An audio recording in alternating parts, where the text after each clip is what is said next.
Hello, the last Roman. How are you?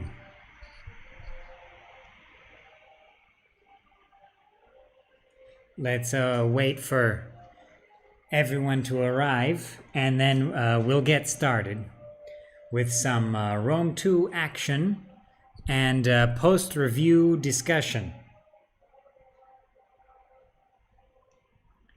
The audio, can everyone hear my voice okay?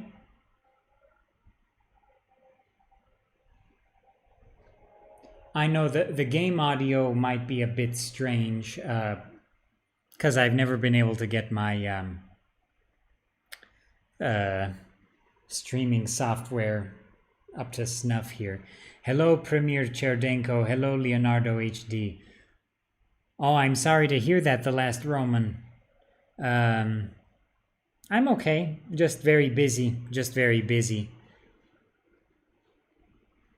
Yeah, unfortunately, I haven't been able to get game audio to work great with this. But actually, for Rome 2, I should have just streamed with OBS Studio, where the audio is much better. But the audio for my voice is not as good in OBS Studio. I don't know why. Or I mean, yeah, with OBS Studio. So I'm using OBS Streamlabs, where my voice sounds better, but the game audio, I don't know. Yeah, I'll figure it out at some point. If anyone has any tips, please let me know. So today I thought we could have, oh, hello, just short of XP, good to see you. Today I thought we could have like a post Rome 2 full review discussion and showcase some of the aspects of the game that are very different from the older games, and some aspects that I think are good, some that are maybe controversial. And this stream won't be as long as a usual stream, and I started it a bit late because I was busy today. But yeah, hopefully it will be fun for everyone. And I guess here's a question. What campaign should I load? I guess for starters, I'll start a grand campaign and showcase some of the things in that campaign and talk about things. And, you know, this could be kind of a chill sort of stream. Usually my streams are full of epic battles and things like that. But today, let's keep it a little more calm, I suppose. Premier Cherdenko says Rome 2 was the first Total War to do the armies require generals, and that is correct. Rome 2 is the first Total War to require generals. So as you can see, again, I want to give a shout out for, oh yeah, Rome 2 has a ton of campaigns. So I guess, you know, we'll go over those first. So you see, this is the basic Rome 2 start screen, but you can change it. So this one goes with Caesar and Gaul, the Caesar and Gaul campaign. And then there's this one, which goes with Hannibal at the Gates, the Hannibal at the Gates campaign. This next one goes with the Wrath of Sparta DLC campaign. I really like the look. I think the Wrath of Sparta campaign got the look really right in the atmosphere, but the battles are a bit of a letdown in that one, and the unit rosters.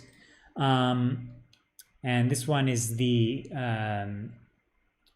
Imperator Augustus themed start screen. I like this one. This one might be my favorite one. I don't know. There's the Spartan edition one. That doesn't go with any particular campaign. That was just a version of Rome Total War 2 that was released with the Wrath of Sparta campaign pack and the Greek Cities DLC included. Not the Greek Cities, the Greek States DLC. And this one is for Empire Divided. I like this one too. And you know what? Empire Divided might be my favorite campaign.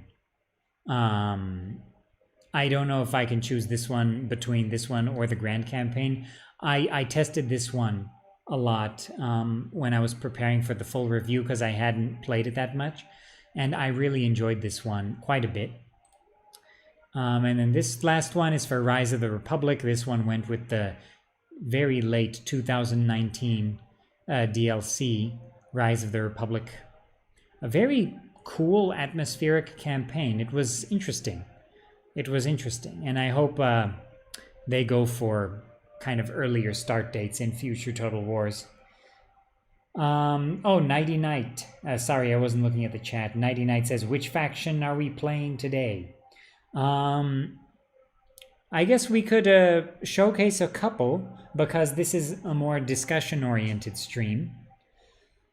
So, you know, perhaps it might be good to start with a Grand Campaign and then just talk about the Grand Campaign for a little bit because there are some things that are, a lot of things that are unique to the Grand Campaign that don't affect, I don't know, Caesar and Gaul or Empire Divided as much. Yeah, it seems like a lot of people like Empire Divided a lot.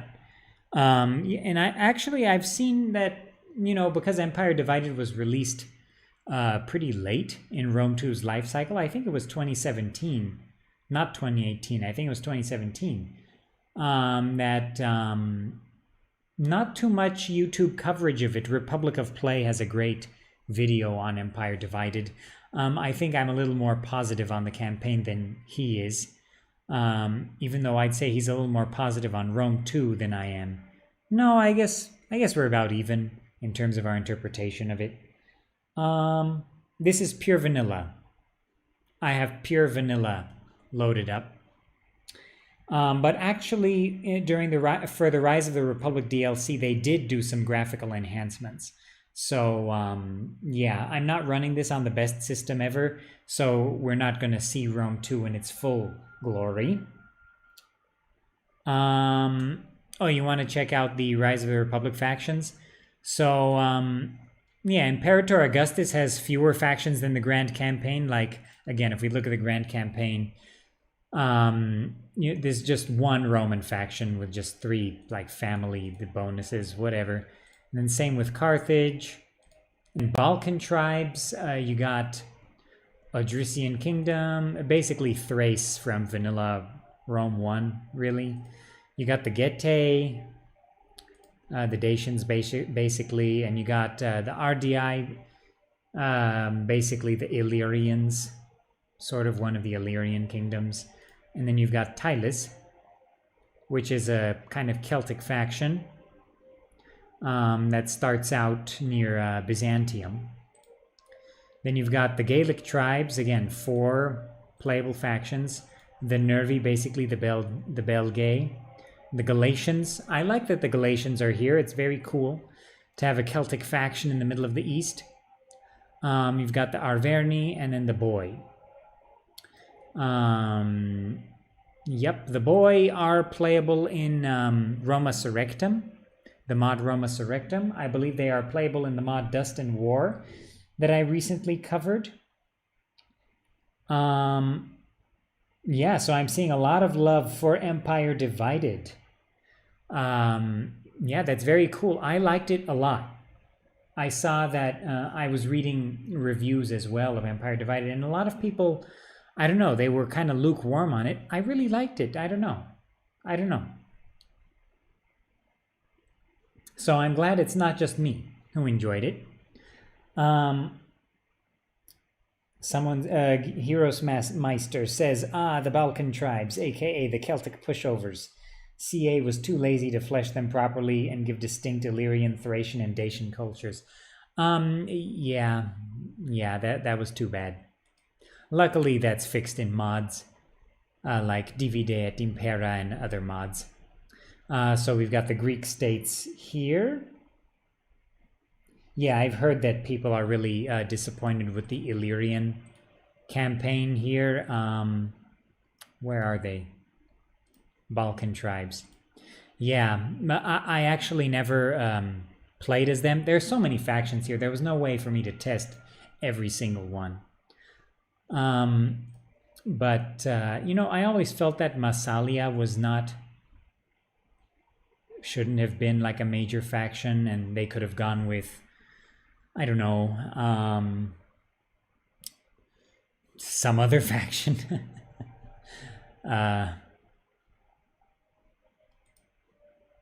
Yeah, Iberian tribes. You know, I feel like Epirus should have been a faction in the base game, and Athens and Sparta as well. Syracuse, Massalia, I guess, you know, those could have been DLC factions. The Iberian tribes, of course. Nomadic tribes, I think at least one of them could have been in the game from the start. I feel like the Nomadic tribes one was probably the most disappointing faction pack for me. And that's because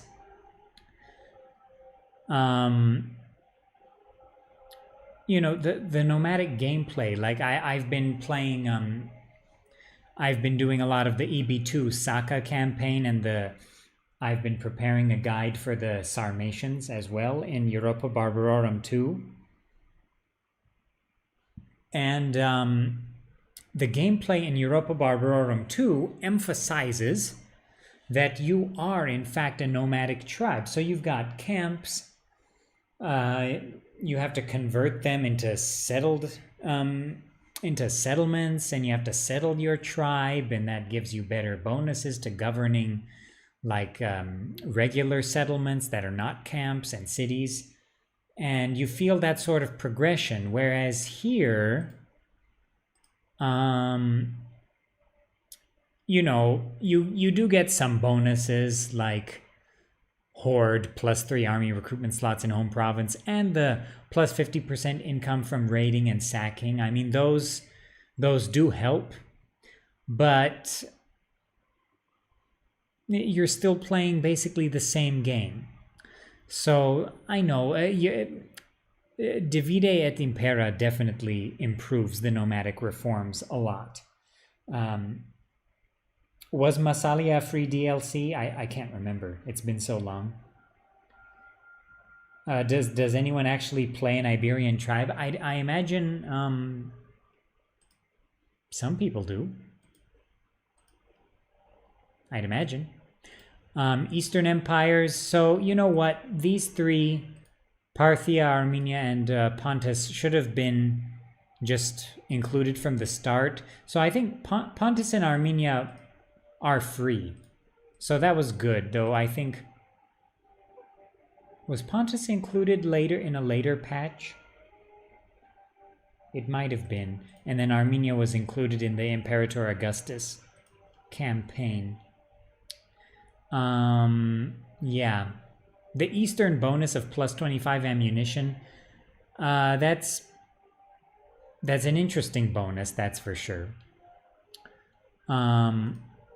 Black Sea colonies. I like this DLC.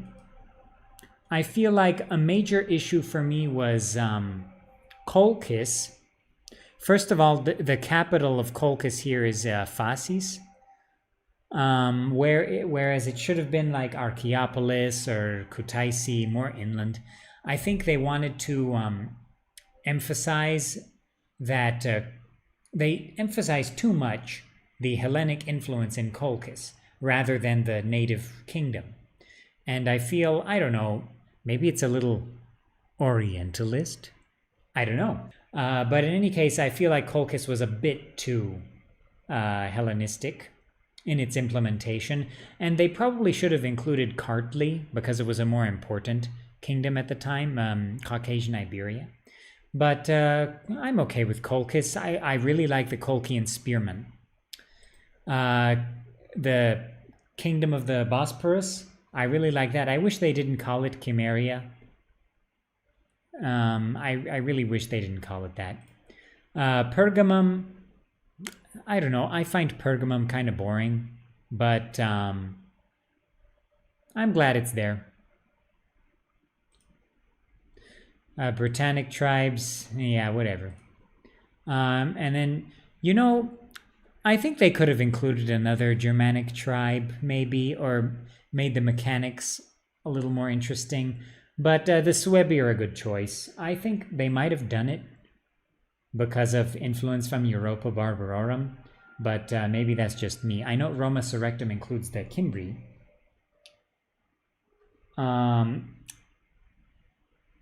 Pontus was day one free DLC. I'm glad. I like Pontus. Pontus should have been in there from the start.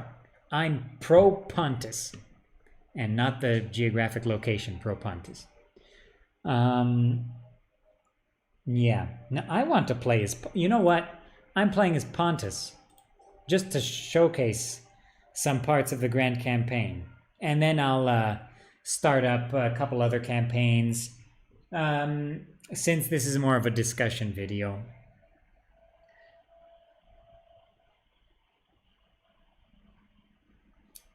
So Lord Blenkinsop says, personally, I think that the Rome 2 map should have been bigger a little. Basically, the EB2 map. I agree. I think they should have extended it at least a little bit, because right now the map kind of ends at like Arakosia and Gedrosia in eastern Iran. But to make the Bactrian campaign more interesting, I think they definitely should have included a little bit more of India, and had a few Indian provinces, because then Bactria could have expanded more historically to the east, more so than the west. And same thing with like the Saka. I think they could have included a bit more of Central Asia to include some of those Saka tribes that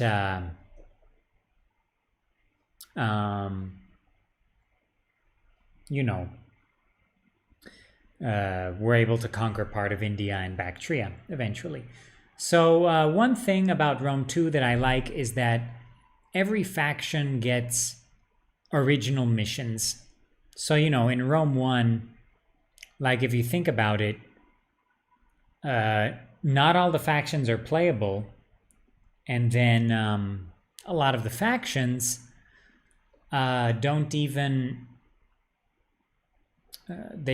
get interesting missions. And then the non-playable factions, if you make them playable, like they don't even have complete descriptions and things, ahistorical characters. So first thing about Rome 2 that I like is that the map, the settlements, far more accurate, the characters, far more accurate than in Rome 1.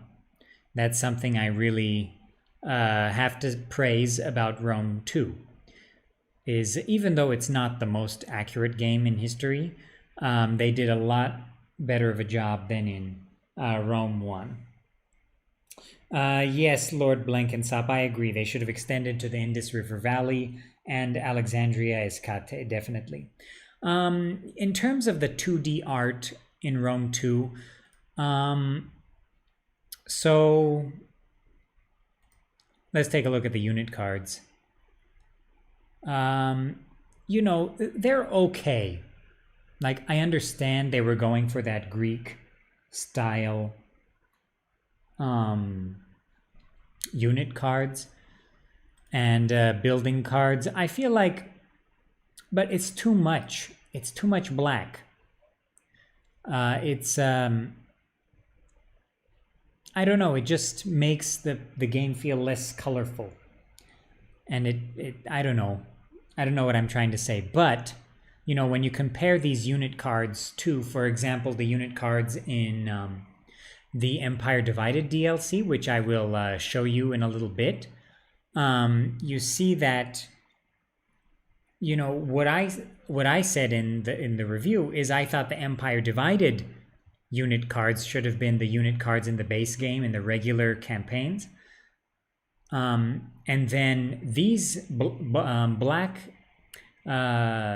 vase style unit cards should have been in the in the Wrath of Sparta DLC.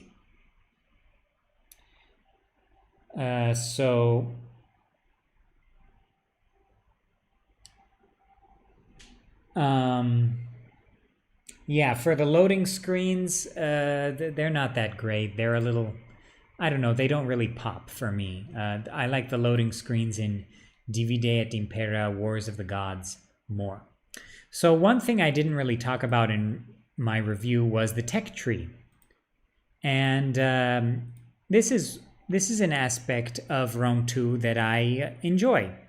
I enjoy the tech tree.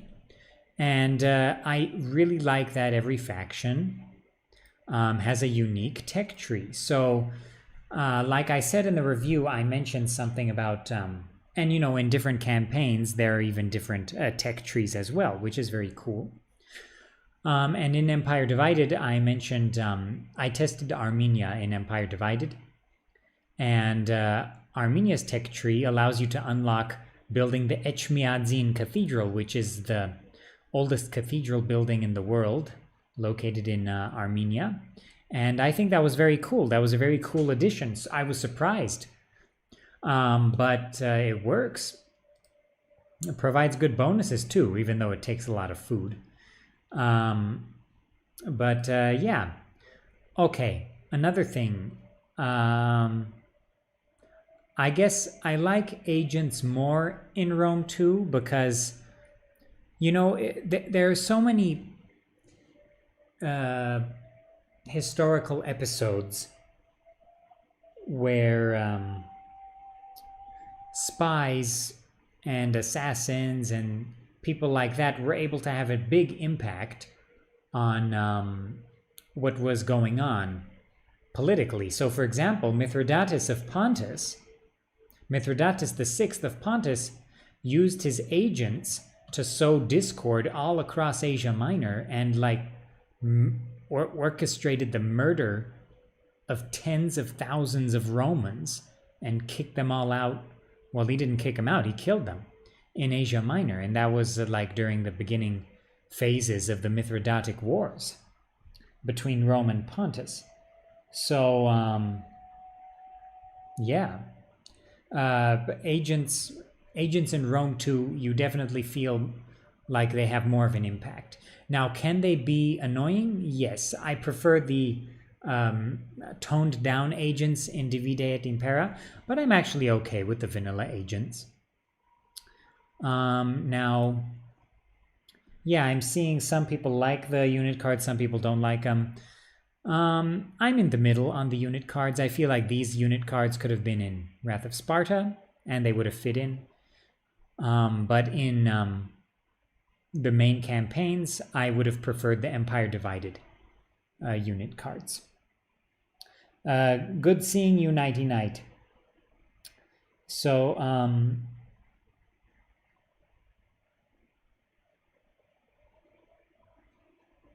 yeah, Nighty Night says minus Illyrian versus Peltast mercenaries. Rome 1 did a good job of having distinguished unit cards. I agree. I like Rome 1's unit cards. The vanilla unit cards in Rome 1 are good. Oh, Hermang Chauhan says, is Rome 2 a good beginner's Total War game? Yeah. Yeah. And you know why? There are so many options to start with, and it might feel overwhelming for a beginner, but, you know, the Grand Campaign is a good one to start with because, you know, every faction has kind of its tutorial war. So, for example, we're at war with the Kingdom of Cappadocia right now. And Cappadocia, I feel like, should have been a major faction. But, okay, one issue here. Cappadocia controls Samosata here. And Samosata was part of the Kingdom of Armenia. And it was actually founded by an Armenian king named Samos. So, yeah, I don't know why they gave it to Cappadocia here. It could have at least been like an independent Comagene kingdom. But, well, in any case, that's one issue with the Rome 2's map. There are like little niggling issues with Rome 2's map, and they're not fixable. In Rome 2, the map is not moddable. So that's probably my biggest gripe with the game, because, you know, I like mods a lot, and when a mod can't alter the map too much, then it's annoying, right?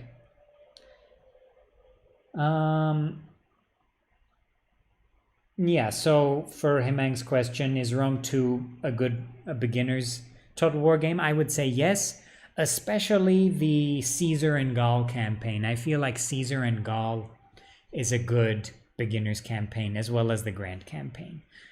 Caesar and Gaul maybe a little bit more so, because there's more focus on the, you know, the battles and the basics of campaign map management. So let's get our armies together here.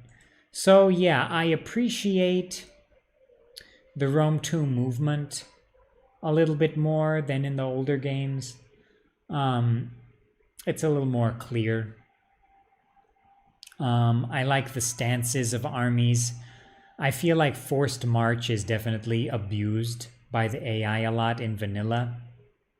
So, yeah. Oh yeah, the 12-12, no, the Rome 2 map is not moddable. Just short of XP says the 12-12 AD map looks weird. Yeah, that's actually part of the reason why I haven't talked about the 12-12 AD Medieval Kingdoms mod for Attila on the channel yet, because I load it up and I look at the map and I feel physically ill. It makes me nauseous because, like, for example, in that map, let's go to Italia here. So Bologna is like over here, when of course it should be over here. And there's a whole bunch of other issues. For example, so the city in Attila is like where Tarsus or Seleucia should be in Cilicia. And they've renamed it Sis because that was the capital of the kingdom of Armenian Cilicia at the time. But then it's like attached, it's like right on the ocean, like a port, whereas Sis was up here in the mountains of Cilicia, the city. So there's so many issues like that in 1212 AD that, yeah, the map just bothers me. Bezjan says the capital of the RDI was Skodra, not Epidamnos. Yes, that is true. And same thing. Oh, I didn't want to move him. No, I didn't want that. Oh, whatever. I'm not playing, so whatever. Same thing with Kolkis.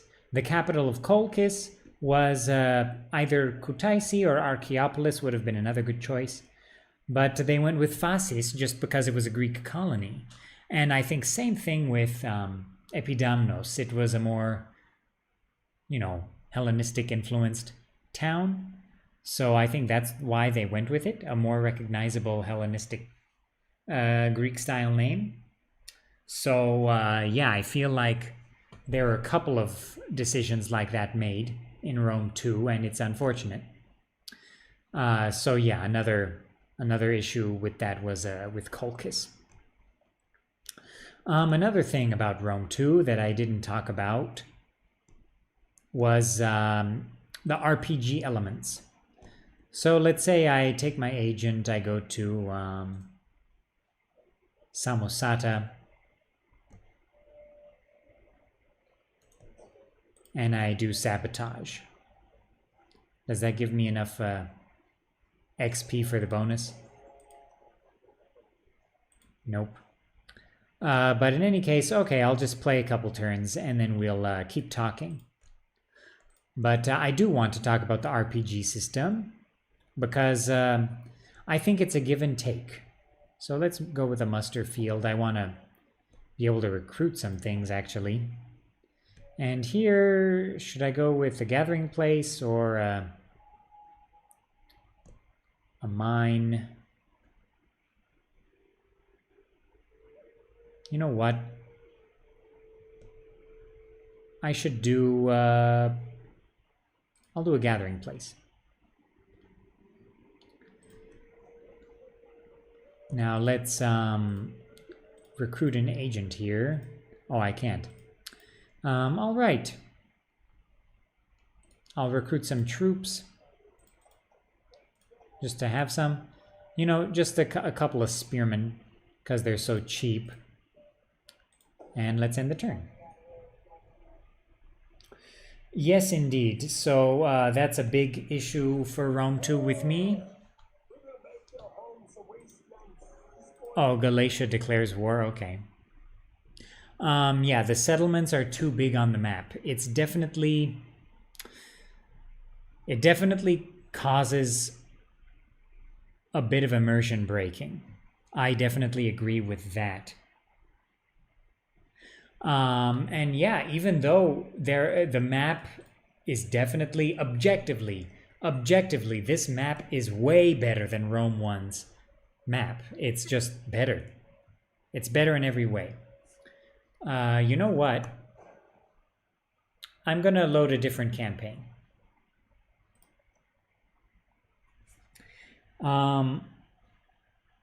Even though it's an objectively better map, because the settlements are so big, you feel like it's not. You feel like it's not. So let's load Imperator Augustus. Who do I want to play as? You know what? I'm gonna load a test campaign I was doing.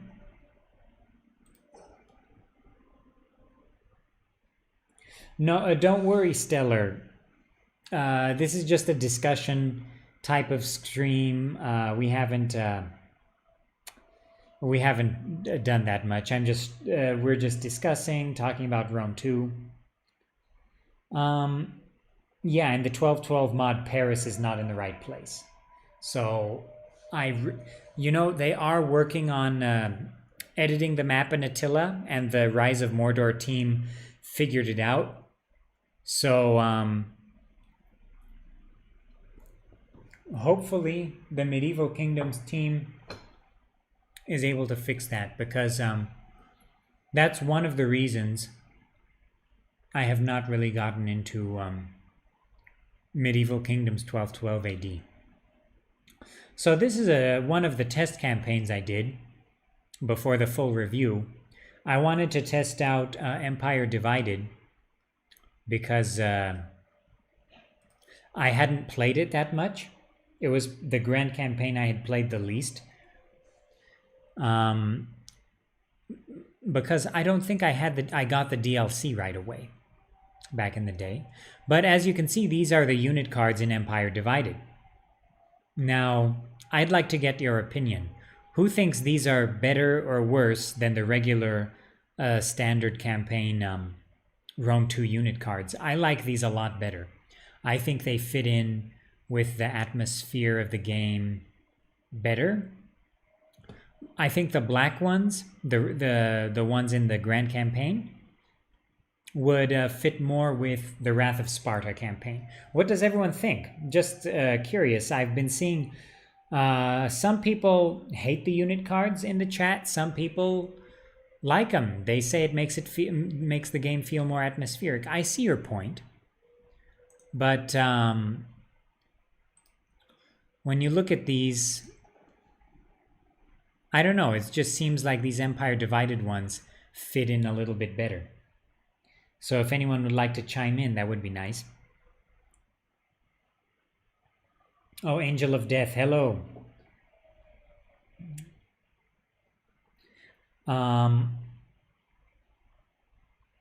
Angel of Death says Egypt. Well, too late. Maybe I'll do Egypt in a second. But so this is my Armenia campaign in Empire Divided. Of course, because they're using the unedited Imperator Augustus map in Empire Divided, which is a better map than the regular Grand Campaign map. A few more settlements, it looks a little bit nicer, but it is an unedited Imperator Augustus map. You get some issues here, like for example, the capital of Armenia in Empire Divided, which starts in 270 AD, is Tigran-Oker. Tigranakert, and Tigranocerta, as the British would say. And of course, it was not. This city was not the capital of Armenia in 270 AD. It was Devin or Varazhabat, which were near here. And also, this city is Artaxata, not Artaxa. So that's another small issue. But again, just some nitpicking there. But it was still a major settlement at this time, but it was not the capital. So just something that bothers me about Empire Divided was that they didn't edit the map. They didn't update it. But as you can see, in my test campaign here, I stayed a satrapy, so Armenia starts out as a client state of the Sassanids. And actually in 270, a few years before the start date, the Sassanids were able to assassinate the king of Armenia, who was Arsakid. And his name was Khosrov the Second, I want to say, or the first. Okay, maybe the second, Khosrov the Second, I think. And they put the Sassanid prince on the throne, Prince Narse. So actually, he is correctly the king of Armenia in the Empire Divided campaign. Now, where is he? I can't remember where I put him. No. Oh, there he is. There's our king, Narse. And of course, we can look at him over here. So, yeah, and actually the family tree is correct. So, Narse was a son of Shapur. So, yeah, everything about, this is pretty correct. So, this is more effort than CA would have put in Rome 1 towards historical accuracy, that's for sure. In Rome 1, in Barbarian Invasion, which starts in 395, I think. Someone please correct me if I'm wrong. Armenia is just a province of the Sassanid Empire, whereas the kingdom still existed. So, yeah, Rome 2 CA was definitely more devoted to historical accuracy here. So because I'm still a satrapy, that's why my borders look really strange.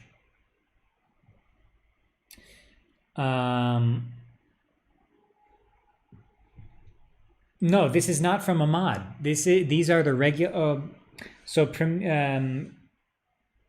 EA says, I love these. Is this from a mod? No, this is not from a mod. These are the regular vanilla Empire Divided campaign unit cards. So great job to CA for going with these unit cards. I really like them. They put in the effort to redesign all the unit cards in the whole campaign, and we can look at another army with different units as well. So this army is where my basic units went.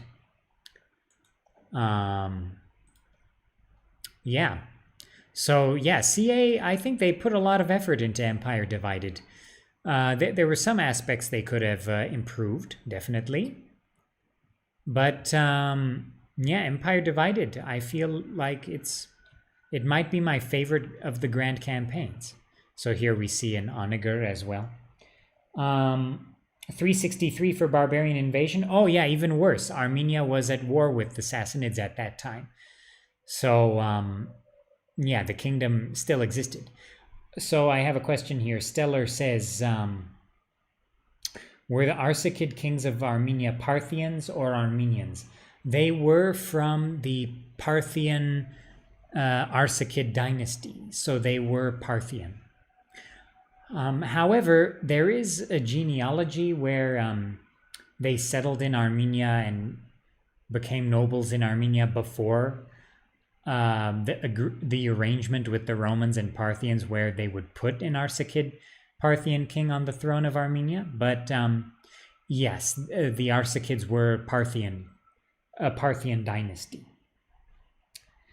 Can units sit in cities without generals? No, Rome 2 needs generals. you need generals. You cannot. So the most important thing, I mentioned this in the review. For example, let's say I want to take these armored axemen and have them join this army. It won't work. I didn't want to do that. I have to take the whole army, move them to this other army, and then drop off that unit. So I can't like take a couple of units from here. Like, let's say I want to take a couple of horse archers and quickly move them to this other army. I can't do that. I have to take the whole army. And now my biggest problem with this is, first of all, it's annoying. And second of all, it means that all these units in the army, they have the same movement speed on the campaign map, right? So let's say I can't have an all-cavalry army that moves faster on the campaign map. Like, let's say I want an all-cavalry army that can like plug up holes in my defenses and quickly counterattack. But they're not going to move any faster than this army that has a bunch of infantry in it either. So that just limits your tactical options on the campaign map. So that's probably one of my biggest issues here with having armies require generals. Now,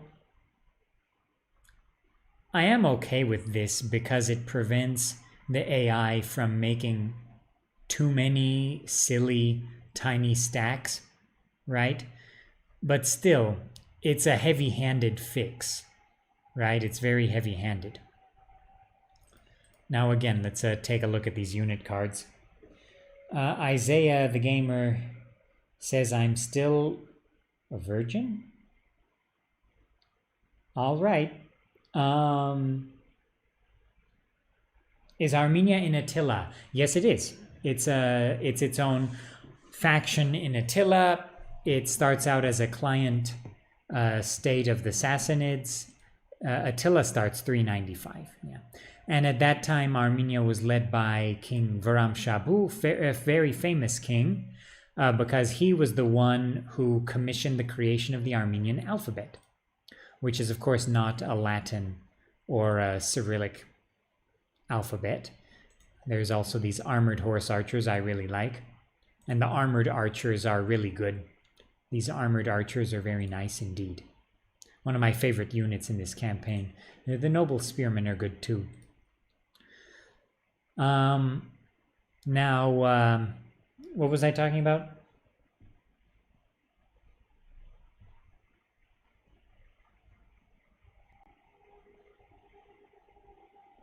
Oh, Thunder Kettle doesn't seem to like these unit cards. I agree with it looks like they're dressing up the same model, right? Because they're all in the same position. I see what you mean. I see what you mean. But I still think they look pretty good. There are differences. They're not exactly the same, but I see what you mean. Look at these spearmen. It's the same guy as the guy on the armored archers here. So, yeah, I see your point. But I like these unit cards more than the black ones. Even though the black ones, they are stylized. I see what you're saying. Person in the chat who I can't remember about it being more atmospheric with the black unit cards, but especially because the UI elements here, like they're all designed with those unit cards in mind. You can tell like the building cards here are unchanged, and then there's a little bit of a contrast, but I actually like that they contrast a little bit. The building cards I'm okay with. They're pretty distinct and they have the colors. So I'm okay with the building cards, really.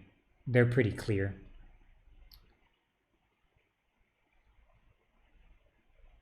Yeah, and also the unit cards, they're more pleasing. They look rather pleasing. Like, even though I see what you mean with dressing up the same guy in different outfits, but they're more pleasing. Now, what did I want to talk about? Oh, so in Empire Divided, factions even get unique buildings, like Armenia gets Echmiadzin Cathedral, which is a unique Tier 5 church building. So that's very cool. That's very cool. And there's even a little description of the construction of Echmiadzin. And it's funny because it says it was constructed at Vagar-Shapat, the capital, right? But then Vagar-Shapat is not the capital in the game. So maybe CA was making a self-aware joke, right? But yeah. In any case, what else do I want to talk about with Rome 2 here?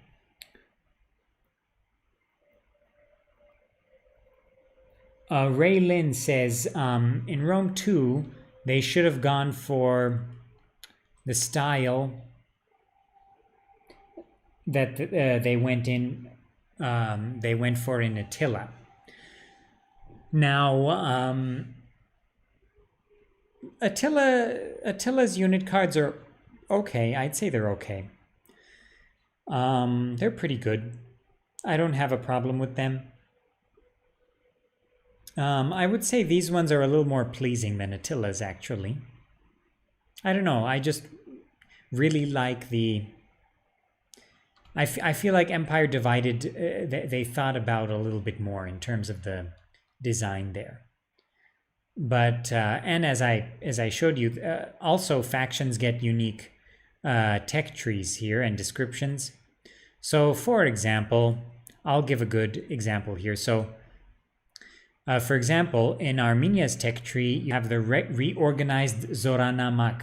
So the Zoranamak is a classical Armenian text from the 5th, 6th, 7th century, which is a military register of the Arsacid kingdom and all of the royal troops and noble troops that were outside the purview of the king and the royal army. And so actually CA did some research, and there's even a description of the Zoranamak, and it gives a pretty good summary of what it is, talking about how to facilitate, how Armenia used this document to facilitate the defense of the kingdom. And here it says Arshakuni dynasty, so that's just the Armenian word for Arsacid. So I feel like CA did a pretty decent job in terms of making the factions, even in a DLC campaign, a late DLC campaign like Empire Divided, feel somewhat distinct. Also in terms of their tech tree. So there was another tech here as well that I wanted to talk about, but I can't. So this one says Grand Armenia proclaimed. I think they mean greater Armenia or Great Armenia, right? Because this is Great Armenia here, and then Armenia Minor is over here. But there was another tech here I wanted to talk about. Royal, no, that's not it. Yeah, Armenian nobility. There was another one. Crossroads of Asia. Yeah, this is another tech that really feels distinct for Armenia rather than something that was just relabeled, even though it probably was just relabeled. And Haik's legacy. So Haik was, of course, the legendary founder of Armenia, who defeated the Babylonian king Bel, Mesopotamian king Bel, in prehistory. But in any case, let me take a look at the chat again. Aurelian gets something for Sol Invictus? Yes, indeed. Even CA thinks it's too much work to mod their own maps. Yes, Thunder Kettle, that is correct. So as I said, In the description for Etchmiadzin Cathedral, it says it was constructed in the capital Vagar-Shapat, which is today's Etchmiadzin city. And Vagar-Shapat's not on the map. So I was forced to construct it in Artaxa here. But it's good that it's in there. The description is accurate, but they didn't fix the map. So yeah, that's probably my biggest criticism with Empire Divided, would be they did not fix up the map for it. So anyway, let's go back to the main menu. Let's load up a couple more campaigns here. Yeah, Ruaidi, good to see you. Ruaidi says, never given ED a proper go, Empire Divided. Must give it a shot. Yeah, you know, I had never given it a proper go myself before I did the big review.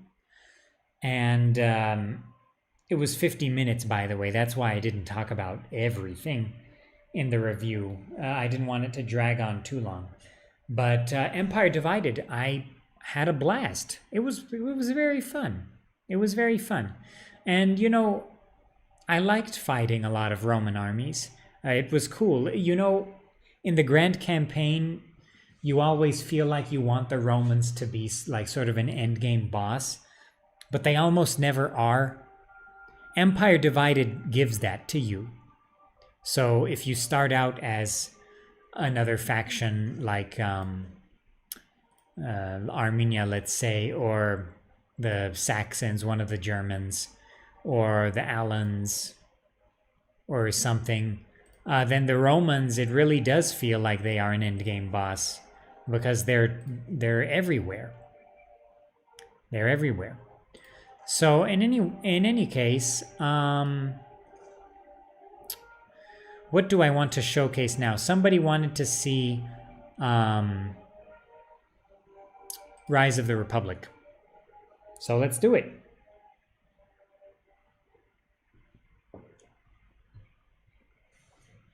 I like the idea behind the Rise of the Republic DLC. Of course, there was the famous mod for the original Rome Total War called Peninsula Italica. And a great mod. And this DLC is basically that.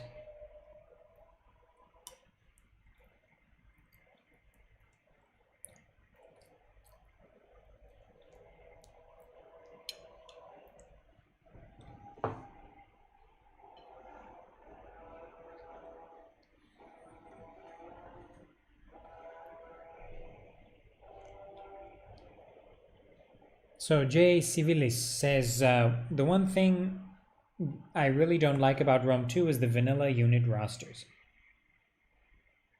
They're never completely accurate and very lackluster compared to Warhammer rosters, for example. So I agree to a certain extent. I think if you compare the unit rosters from Rome 1, vanilla Rome 1, to Rome 2, I'd say Rome 2's unit rosters are better.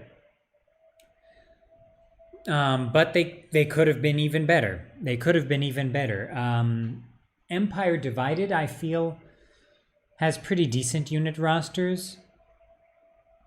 I feel like they could have done a better job of making a Roman auxiliary system, so you saw more diverse auxiliaries rather than just, you know, your standard Roman type infantry everywhere. But no, I see your point. I see your point. I don't know anything about Warhammer. I'm going to record my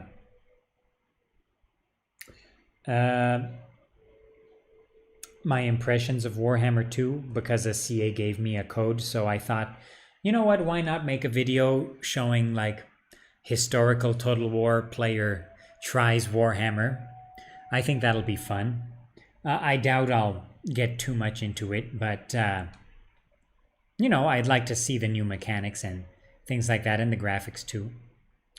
Of course, how do the graphics look here? I'm playing this on I'd like for people to guess what setting am I playing this on? Is it low, medium, high, or ultra for this campaign here in Rome 2?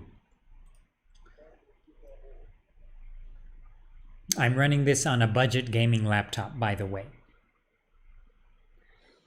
So Ruairi says, would you say you like ED more than the Grand Campaign? Agree with the benefits of big boss-like factions in the game. It's the same with Parthia, Sassanids in Imperator, and Attila. Yeah, definitely. Definitely.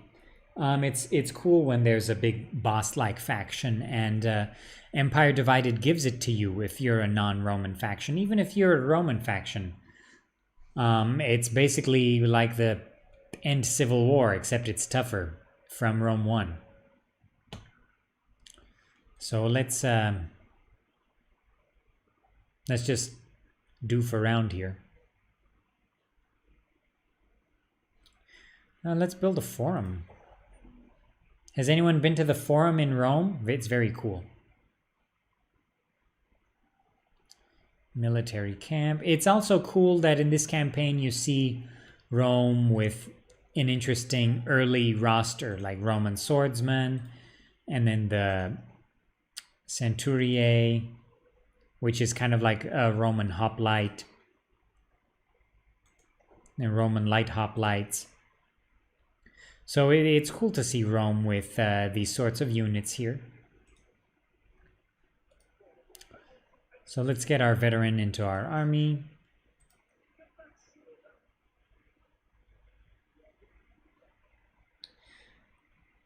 Okay, so Bezjan Behrami says extreme, Ian says medium, Angel, the Flying Spaniard says medium, Ray Lynn says high, Angel of Death says high or ultra.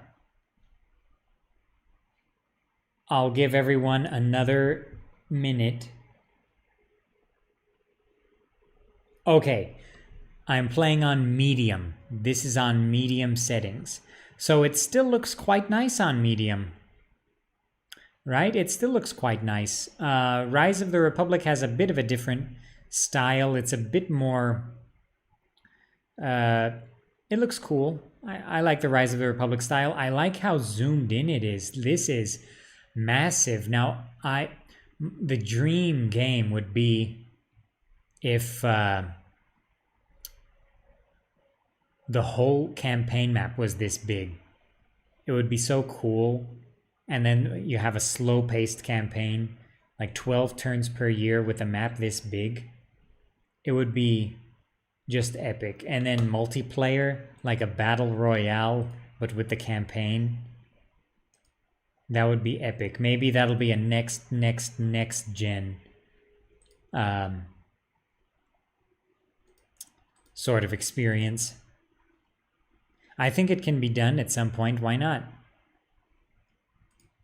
So yeah, the tech tree in Rise of the Republic is very different. So a lot of the time you just get bonuses, not too many unlockable buildings here. Well, you do get some. But again, it's mostly bonuses. Less unlockables than, for example, Empire Divided. Would I say I like Empire Divided more than the Grand Campaign? I don't know. The Grand Campaign gives you a more longue durée kind of experience, so you're playing through more years in the Grand Campaign, whereas Empire Divided is 12 turns per year, so you're playing, it's more condensed, right? I like both of them. I'd say I like them about equally, and Imperator Augustus maybe a little less than those. What should I do? I mean, I'm just, I'm talking mostly. So, okay, I'll do Republican values. Best John says, dang, yeah. I mean, this is on medium. Not on great settings. I don't have the ability to play this on higher settings than this. Latin Spearmen, seems like they stink. Let's make some hoplites, some slingers, some hoplites. And I think we'll go after the Vey there. Can I recruit an agent?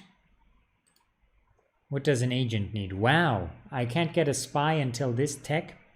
All right. All right. Let's upgrade to a farm. Let's make a civil port. Actually, yeah, let's make a civil port. I like this Capitoline Hill unique building. It's nice. Gives Rome a bit of an edge there. Should I raise another army? I probably should.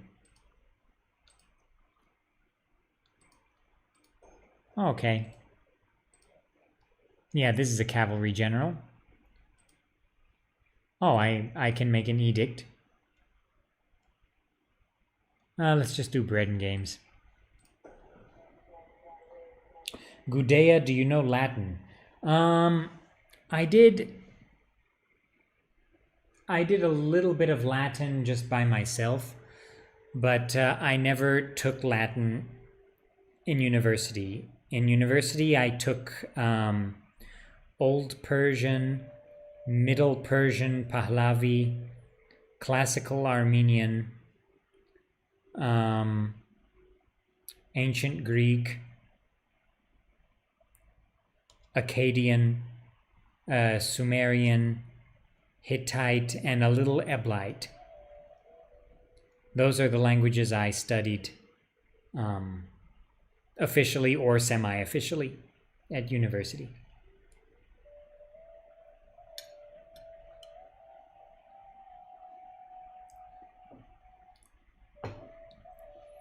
Premier Cherdenko has a good question. How does recruitment actually work in post-Rome 2 Total Wars? And in Rome 2 as well.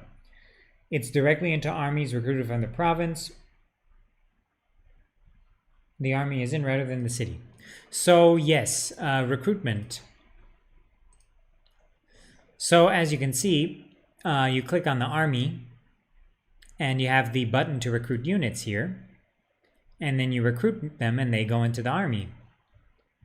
And then Rome here,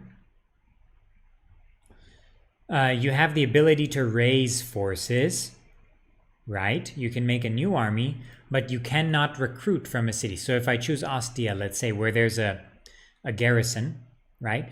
I can't recruit units. I have to click on the army and then I can recruit units. And then as long as you're in the province, the units are recruited into that army. So I actually like this change. This is a change that I feel is positive. However, I feel like you should be able to recruit units in the city as well, like to build up the garrison or something.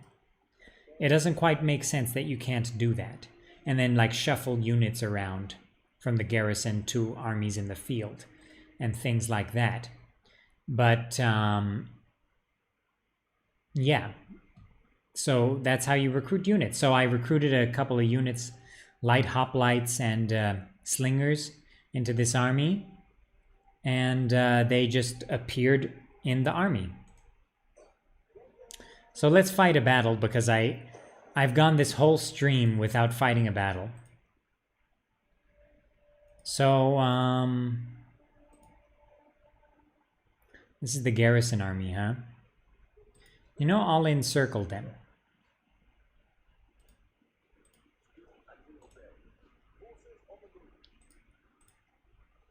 Now, another thing I wanted to mention.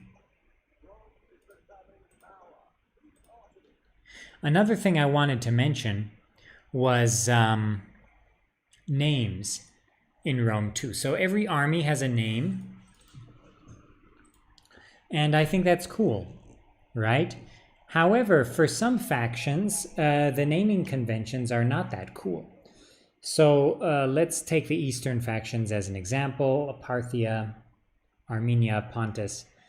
So you get a lot of, and this is my gripe with mostly the names for the Eastern factions. there's an issue in terms of what kinds of names there are. So when you play as Eastern factions, you get a ton of Akkadian names like Shar Kalishari, Ashur Ubalit, things like that. And while there were some Mesopotamians who still took Akkadian names, they were not that common, not nearly as common as they were in the Babylonian or Achaemenid periods. Like in this period, Mesopotamians were taking more Aramaic names and things like that. They were not so many like Babylonian named noblemen running around, especially not for factions like Pontus and Armenia that get tons of characters that have Akkadian names. So Divide et Impera does improve the naming a lot, indeed.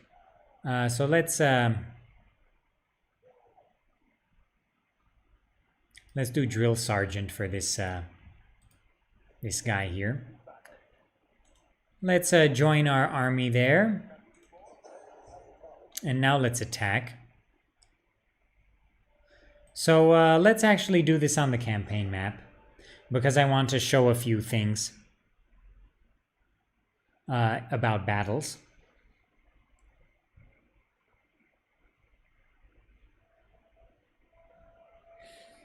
Yes, Premier Cherdenko. Oh, hello, Sewer Piece. Good to see you. Premier Cherdenko says, if you remove the limitation of no armies without generals, the system seems really good. So I agree, actually. If they kept the ability, like in Rome 2, to recruit troops like in a province, wherever you are in the province, which I think is really good, and directly into your armies, which is a big positive in my opinion. But they've retained some ability to have armies without generals, like as captains, but like they're very vulnerable. I think that would have been a better thing to do, and then just improve the AI so that, oh, I didn't want to do that, so that the AI doesn't make armies commanded by too many captains anymore. But so we've got these slingers here. These are the Roman hoplites. So yeah, very cool to see Roman hoplites in a Total War game. So I actually like this DLC quite a bit. It lets you see Rome in a sort of different light before it became the political superpower it was eventually. And I've also got these Roman swordsmen. I like their shields here, indeed. Who else have I got here? I've also got the light hoplites. Yeah, looking good. Looking pretty good. Of course, oh, let's check out our general. Marcus Camillus is the name of this general. I wonder if he's the one who's responsible for the Camillan reforms. I'm actually not sure. Someone let me know. But yeah. Elite equities. They look like your standard crappy Roman cavalry. So let's get our infantry in a battle line. Let's move forward.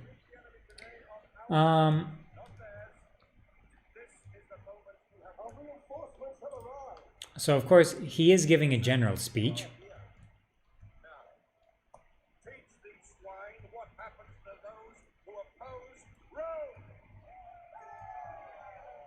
Yeah, he just gave a speech there, a small speech. I'm a little mixed on the general speeches in Rome too. I was never that attached to them really, so it wasn't a big deal for me when they sort of changed the way that they worked. So yeah, those are my thoughts on the matter. Let's get our infantry a bit closer. So Thunder Kettle says they should make a new battle engine. I agree. I think for the animations, it's... Yeah, I agree that they could have done a better job in terms of... I think there was a way they could... Oh, I should be paying attention here instead of looking at the chat. Okay, guys, charge in or something. I screwed this up by not paying attention. So I'll have these guys flank from this side. And where's my general? I'll move my general to flank from the other side, perhaps. So, now a lot of people talk about collision, right, in the new Total Wars, like Rome 2. And I see what you mean, but I still think it looks okay. I definitely think...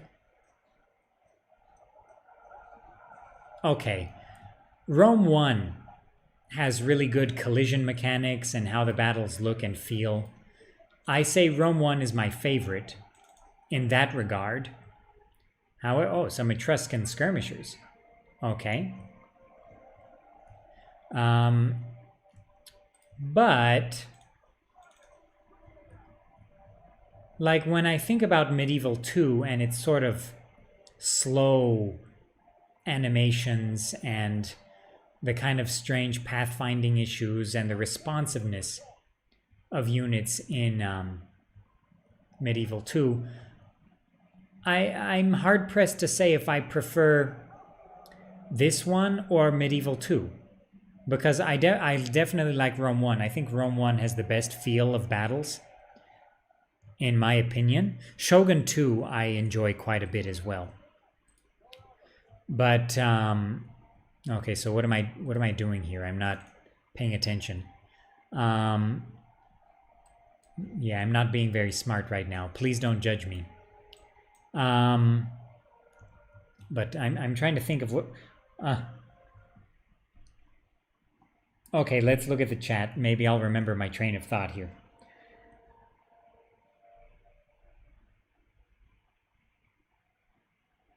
Surpiece says, oh, Angel of Death says, how do the battles play in Empire Divided compared to regular Rome 2? Oh, so you mean the Grand Campaign?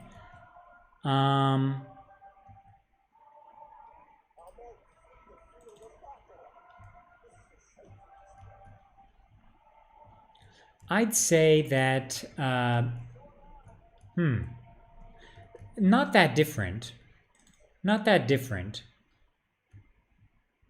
Okay, so we're doing a decent job here now. That's okay. Italian swordsman. Yeah, they just look like your basic swordsman. I have to say, I do like unwalled settlement battles. Who's fleeing? Oh, Etruscan hoplites. Yeah, they're hoplites, all right. This is the campaign I've played the least in Rome 2. Definitely.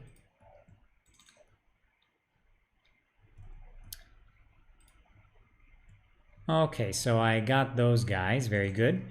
Now let's set up a cavalry charge.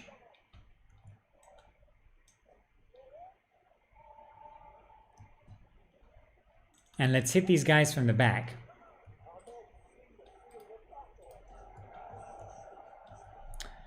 So let's see this charge here and sort of see what Thunder Kettle is talking about in terms of the mass here. So definitely cavalry charges in Rome 1 I prefer. I like the feel of when the cavalry hit the unit. It really feels heavy. You know what I mean? So let's take a look at this one. So as you saw there, it was okay, right?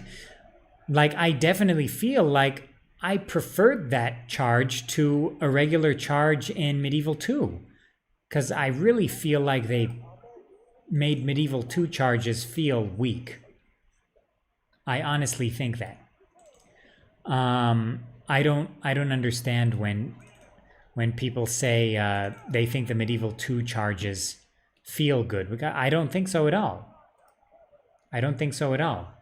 Now let's make these guys rout. Okay, they're routing. Good. Okay, we got them.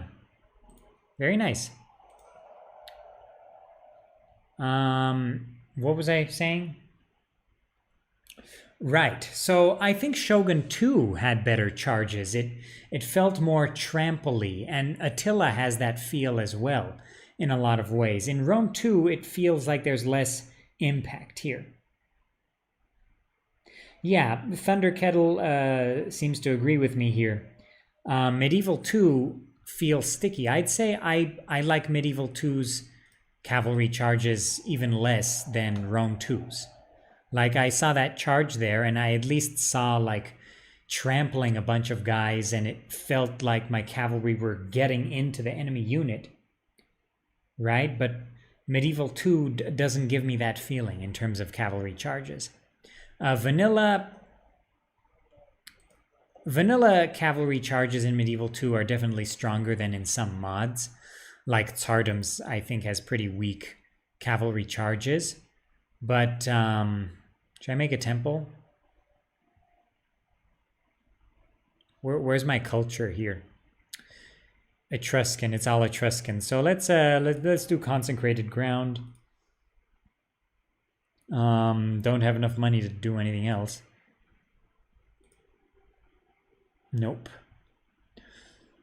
But in any case, yeah, charges in Medieval 2, I think they're a little too sensitive, in my opinion. They just don't feel as nice. I like Rome 2's charges better. There's my controversial opinion of the day. Medieval 2 had worse pathfinding than Rome 1.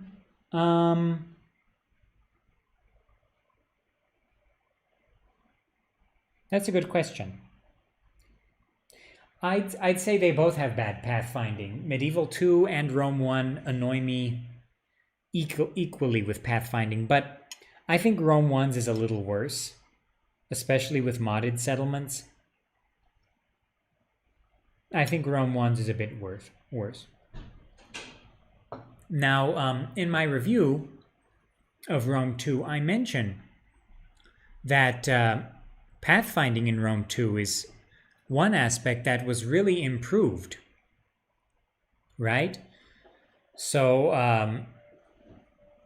and then I got a couple of comments from people saying that the pathfinding is not good. There are still issues in Rome 2. And, there are, of course, every game has pathfinding issues. Every Total War has pathfinding issues. But it's so much better. Come on. So much better than Rome 1, Medieval 2 pathfinding. Even it's way better than Empire pathfinding. The Empire's horrible pathfinding.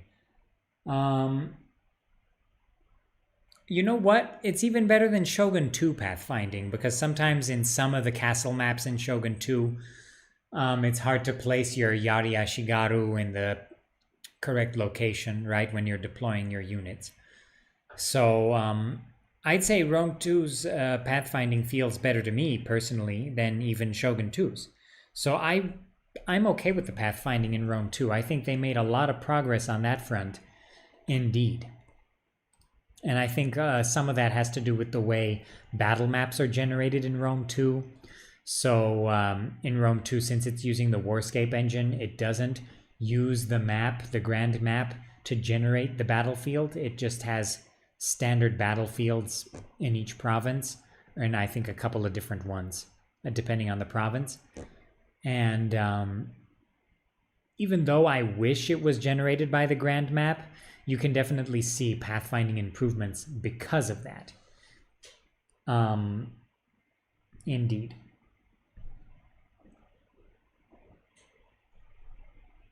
Angel of Death says the pathfinding in Rome 2 is so good that ships will literally sail on land to get to their target. Okay, fine.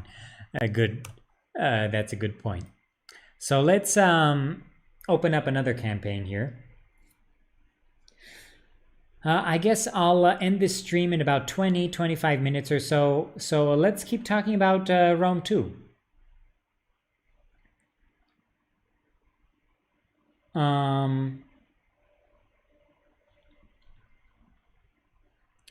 So as you can see, I'm a bit mixed on Rome 2. I definitely think it could have been better than it was, but I still really enjoy it, and I enjoy talking about it. And you know, I enjoy the battles probably more than Medieval 2 battles. I'm sorry to be hating on Medieval 2 in this stream so much, but like when I go back and play Rome 1 mods like Chivalry, when I talk about in my review of Chivalry Total War, the medieval era mod for Rome, I make a point that I like going back to Chivalry Total War, one, because it has unique campaign mechanics that are not in Medieval 2 or in any of its mods, but also because the battle engine in Rome 1 feels so much better than Medieval 2. And I don't dislike Medieval 2 at all. I like it a lot. It's one of my favorite games of all time. I just don't like the way the battles feel. I'm sorry. It could have felt so much better.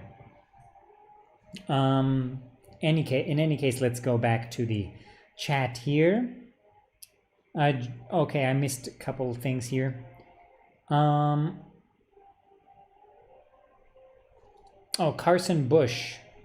Oh, Sorpis S says, can you give your opinion about the more challenging campaign, Grand, Emperor, Imperator Augustus, or Empire Divided? And you mostly play Rome.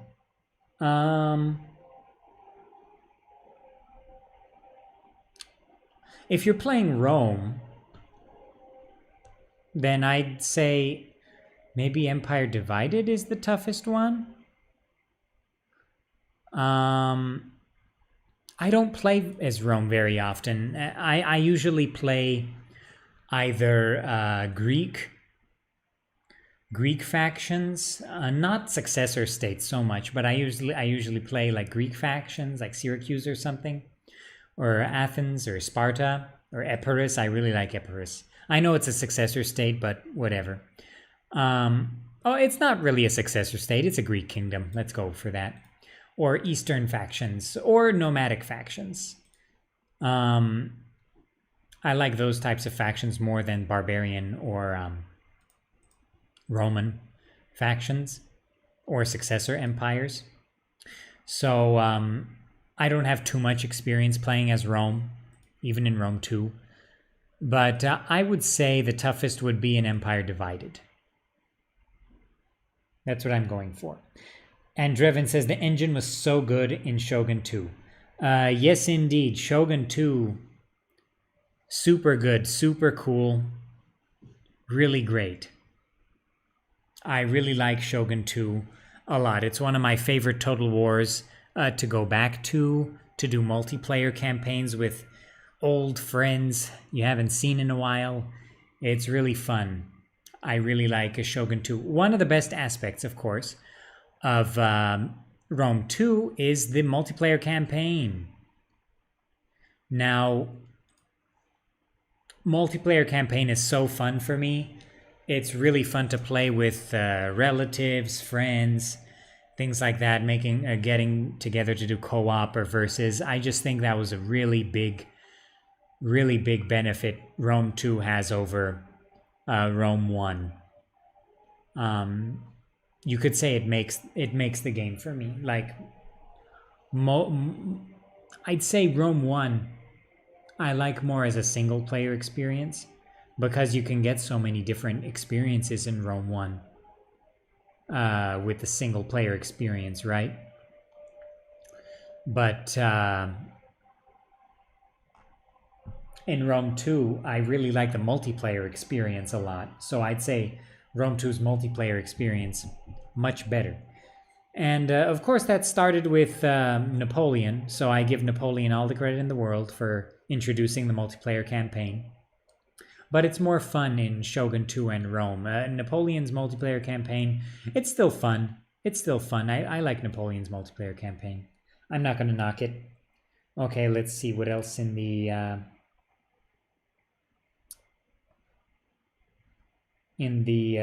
chat.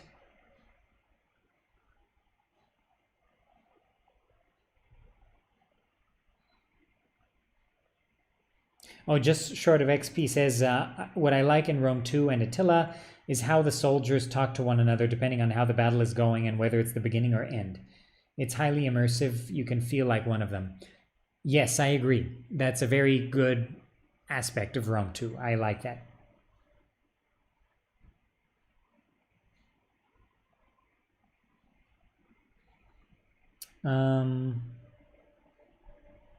Do I think Rome 2 is overpriced?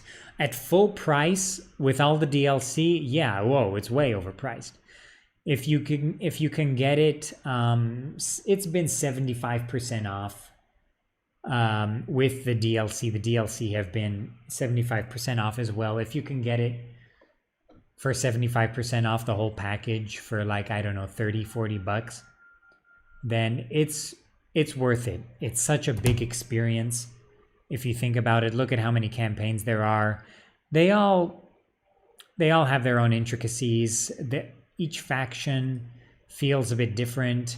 I think Rome 2 has maintained Rome 1's feel, where each faction feels very distinct in their unit roster.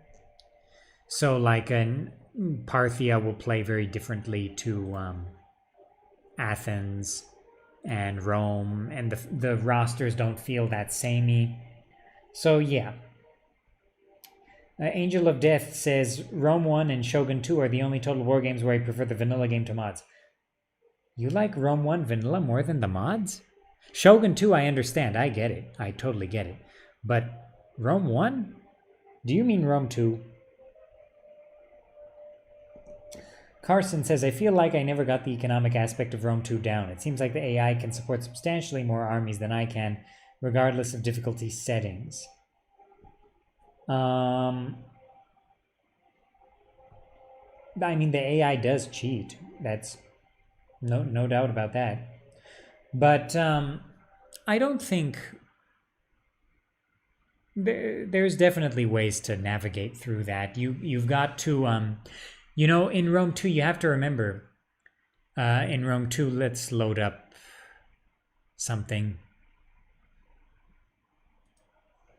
You know what? Let's load up my campaign here. My Empire Divided campaign. In Rome 1, in Rome 2, you've got to utilize all your assets at your disposal.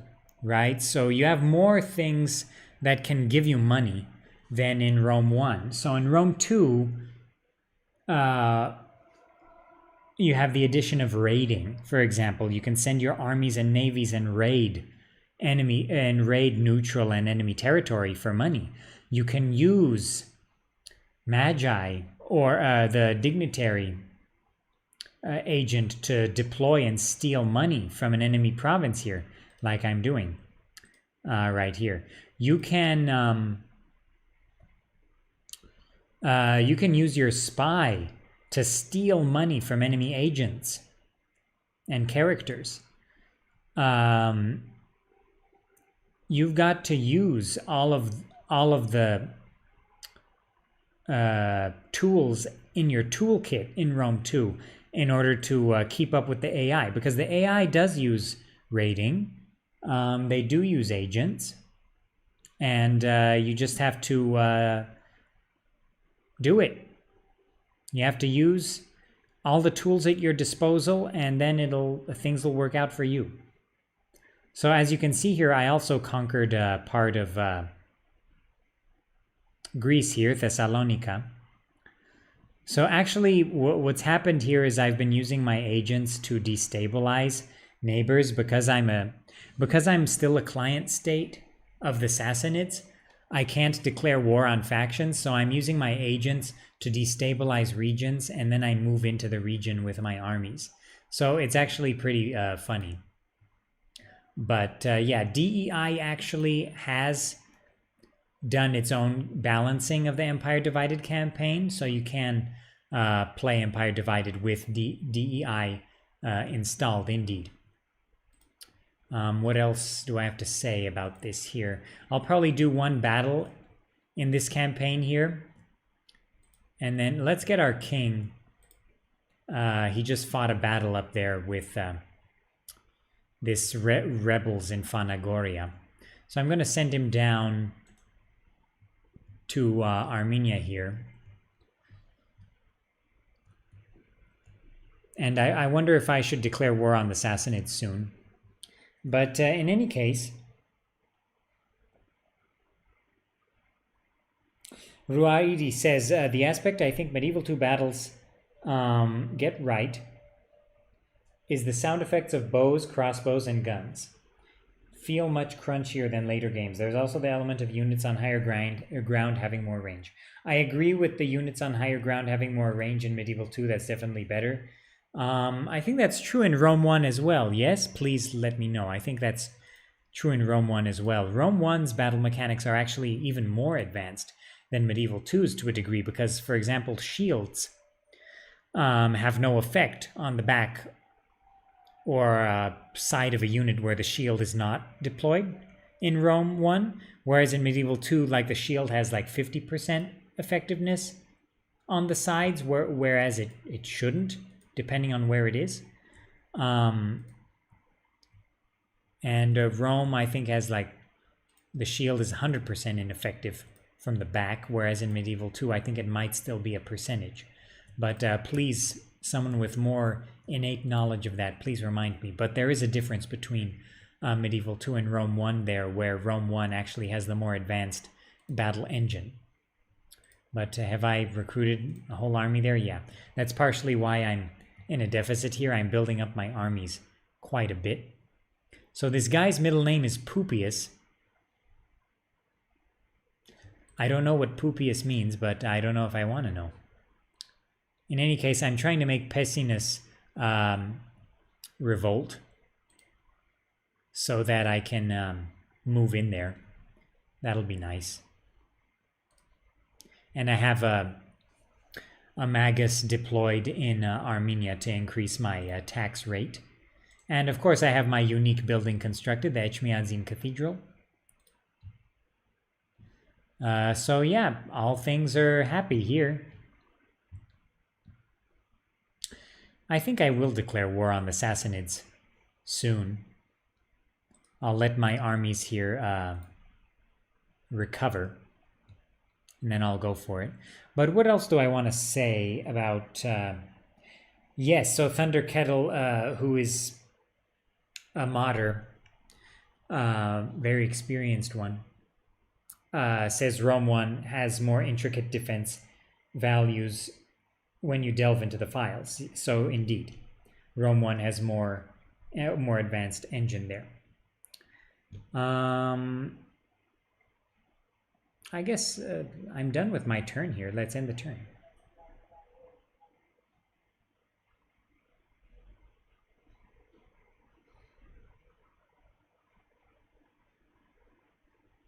Medjay of Fayum, good to see you. He says, I loved your Rome 2 review, but can you comment on the dismal cinematics that are just not great? I feel there was a lot more, but they were scrapped. What's your opinion? Oh, do you mean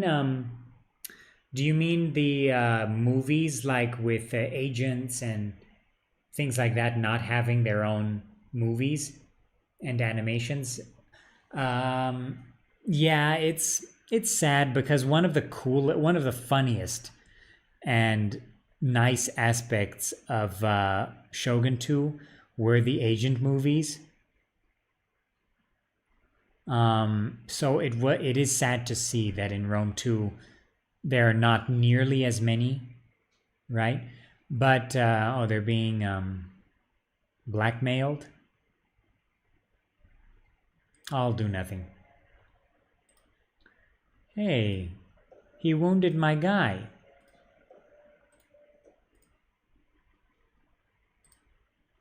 That's annoying. So what should I do for this general? Let's make him a strategist. Okay.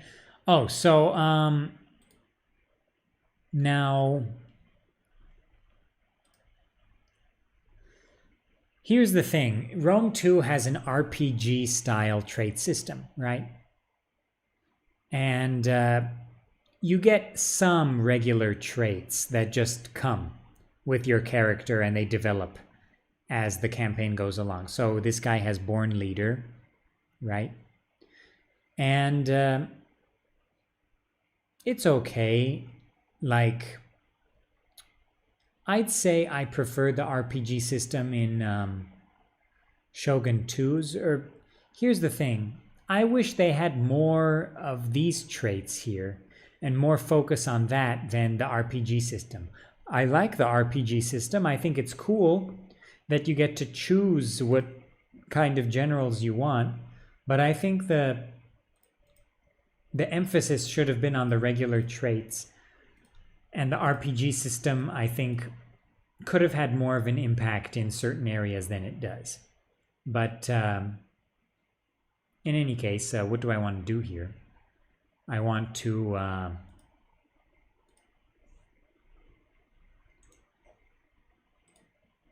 sabotage this settlement. Make them unhappy.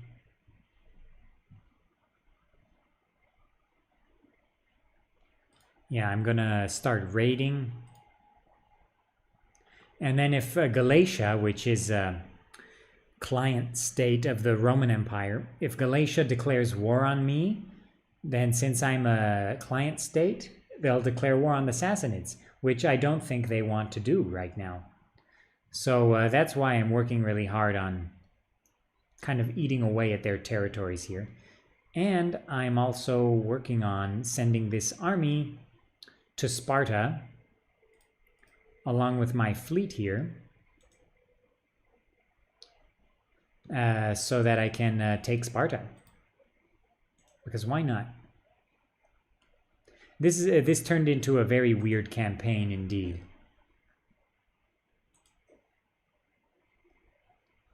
So that'll be an amphibious invasion. Okay. So you know what? Oh, this guy. I'm going to make him a menace. I love the menace trait. It gives +1 food stolen and -1 public order to the local province when deployed. So that's a nice one. Okie dokie.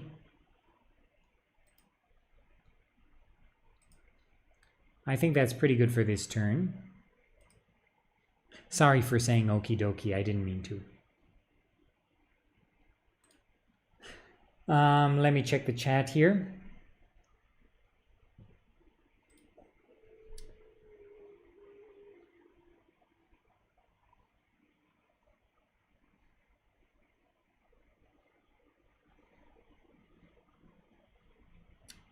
So, Marstio says, all right, thanks for reminding me to play this today. Gonna start an RDI pain campaign. Also great channel. Yeah, you know what? Maybe I'll do an RDI pain campaign at some point. You know what? That's a good title for a video. Thank you, Marstio, for that.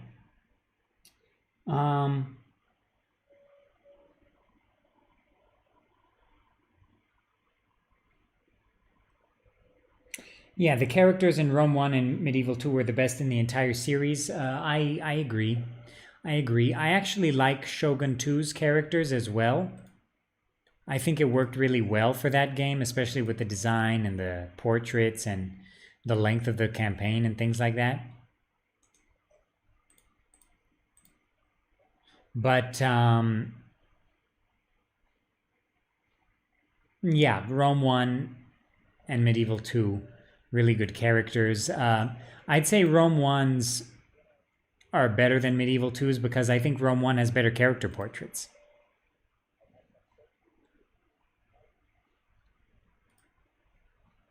The character portraits in Rome 1 are just better. Okay, so let's I guess send this army to attack Tremontium. Because why not? I'll send these two armies together. So let's go and attack Sparta there.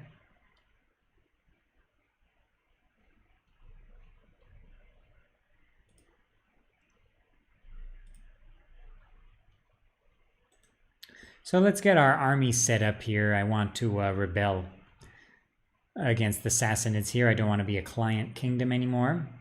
Oh, and I'm back to being in the green, in the black, in terms of my economy. That's good.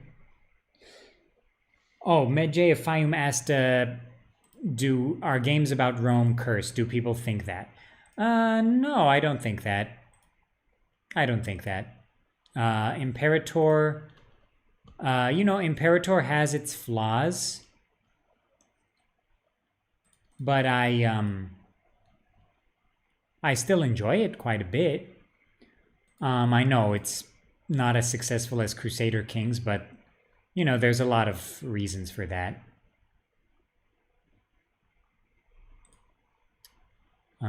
You know, here's one thing. When it gives you the warning, I wish it had a little magnifying glass so that it could take you to the agent there that needed upgrading.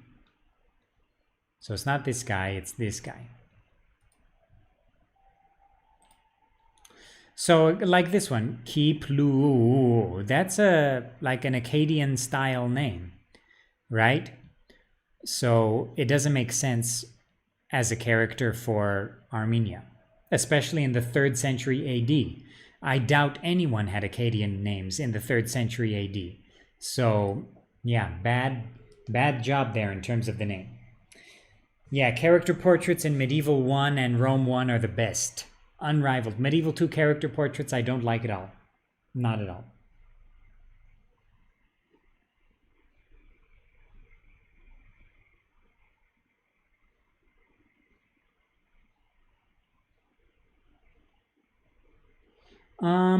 Well, in Empire and Napoleon, I'd say the characters are the worst because it's like, I don't know, the characters are very lifeless, especially in Empire. In Napoleon, at least, like, it's Napoleon, right? So you have some attachment to your characters there, but in Empire, the characters are the worst. Indeed, the worst, and it's very strange that that happened. I don't know how that happened. Let's go, let's go.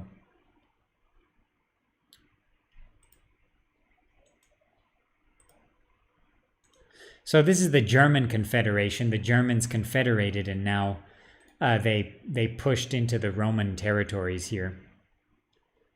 That's also why you see some Latin rebels in the north there, because the Germans are having trouble holding those territories, right? So in any case,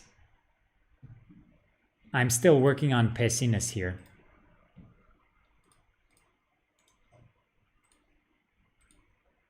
Let's sabotage the settlement again. Okay, so we're getting closer there. That's good.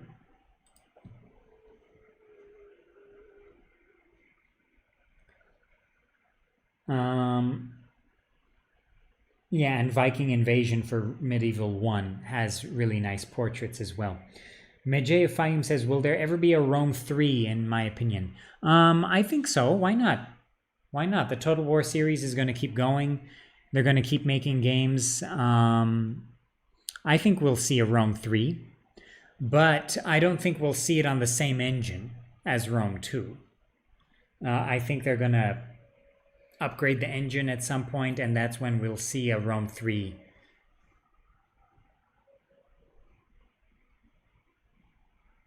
Never say never. I think we'll see a Rome 3. That's going to be my prediction. Because there's still so much they can do.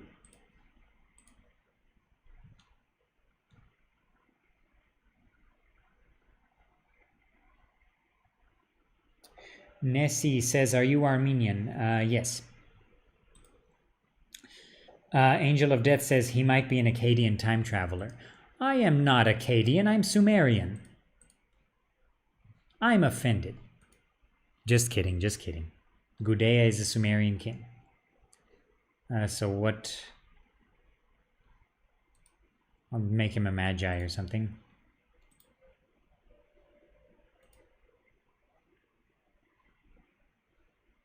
Okay. So yeah, Pessinus is still upset. They're getting more upset. So that's nice. My armies are getting closer to Tremontium here. So let's handle them. Let's just auto-resolve this one.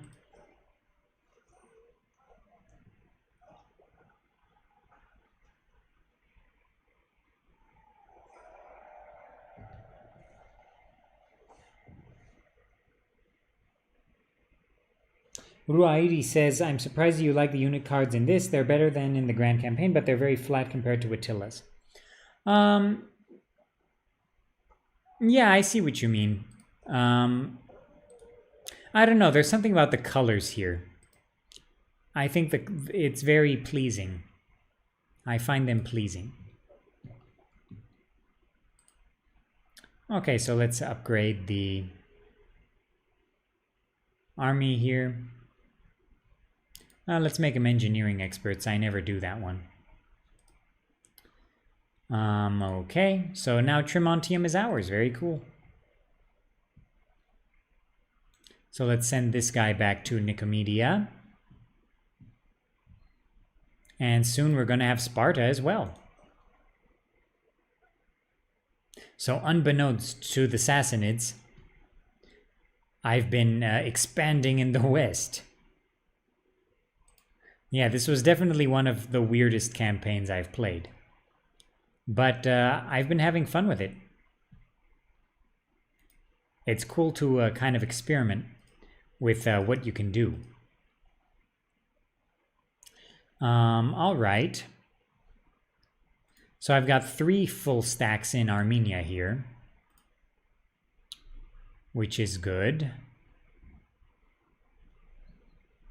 I'd like to... This guy has a lot of authority, so I'll make him an efficient recruiter.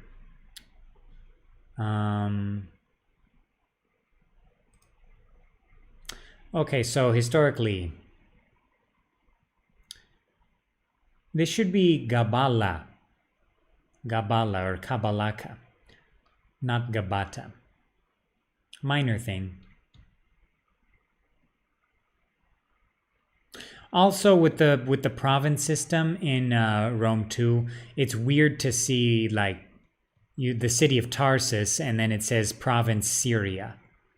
Like that's weird. And then you have a city like Side in Pisidia and it says province Galatia and Cappadocia. Like things like that just irk me. It just bothers me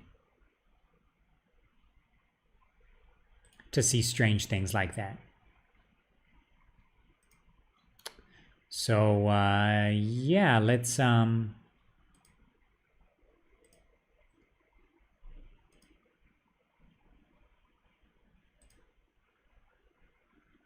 this agent has worked already. Okay, I think I did everything I could this turn already, so let's end the turn.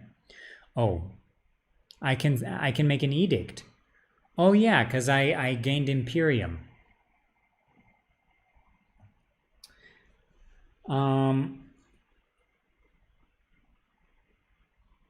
Okay, so let's check the chat. Do I watch Shirvan from Caspian Report? I don't like Caspian Report. So no, I don't watch it.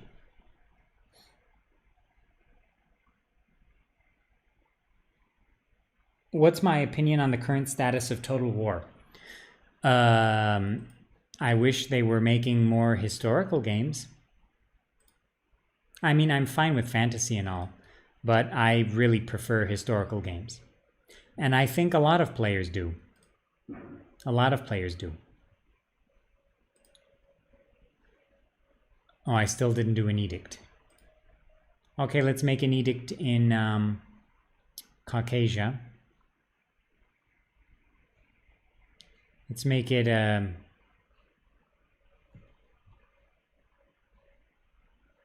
what should I do?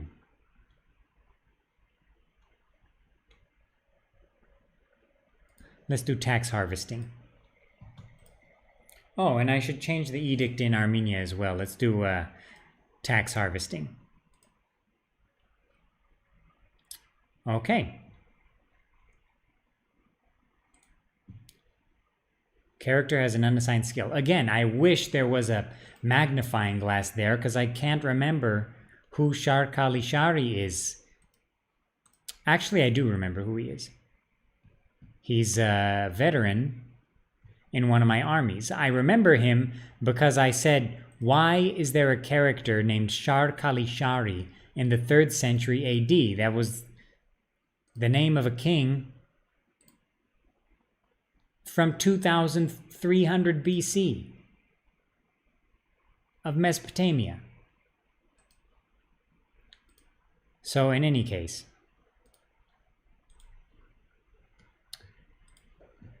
let's keep it going. So I'll stream for another 5 or 10 minutes, and then that'll be enough for today. I'm keeping the stream a bit short because I'm a bit busy today. Am I a student at university? No, I graduated. I graduated a few years ago.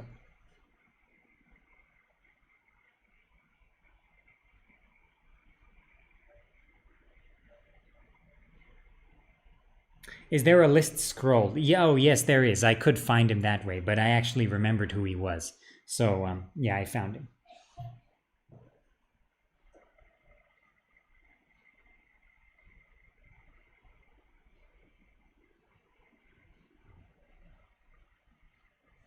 I find that Caspian report oftentimes has an anti-Armenian bias.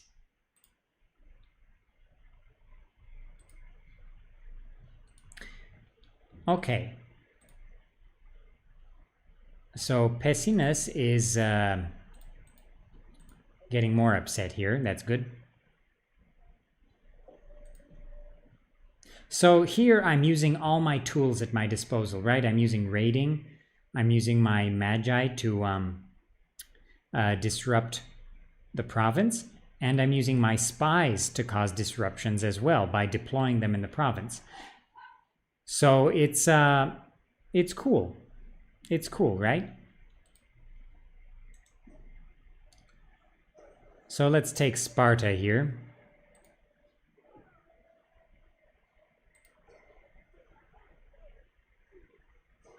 Oh, I actually wanted to do an amphibious assault there, but I guess it didn't happen. Whatever. My army was good enough. That was a good army. Yeah, a lot of nobles, noble spearmen, noble cavalry, eastern cataphracts in this army.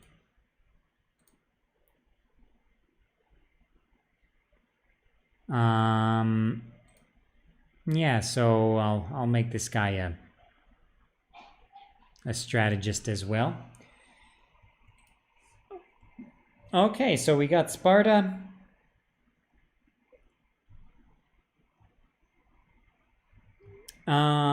Yeah. Alejandro says, are you a historian? Yes. Surpis says, do you play DEI? Yes, I want to stream it, but they didn't, they haven't released the new version yet. It's still in beta. So I'll wait for that version and then I'll do a DEI stream. Because I like DEI, I'll stream it every week if you want. It's a very cool mod. Makes the game a lot better, I think.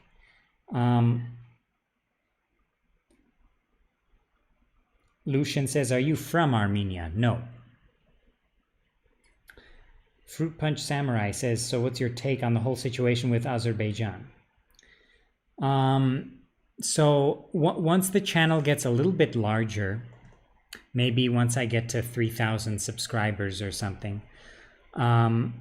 I want to do a charity stream because I don't know if everybody knows, but there was a war in Armenia a few months ago. So during COVID, when COVID was quite bad in Armenia, there was a war between Armenia and Azerbaijan. Azerbaijan attacked Nagorno-Karabakh, which is a disputed territory next to bordering Armenia, between Armenia and Azerbaijan. And that was a very glossed over description of the whole situation. But in any case, there are a lot of refugees in Armenia right now from the war. Tens of thousands of displaced people, civilians, from the war. And I want to do a charity stream to help get a lot of these refugees back on their feet. So I will be doing a charity stream and talking about that in the near future. So look out for that. If anybody would like to help with that, that would be amazing. But I'm still trying to figure out the logistics of how to organize this charity stream. So yeah, with the logistics of how to do it through YouTube, or if I want to do it through another way, because, you know, I just want to make sure everything is done right.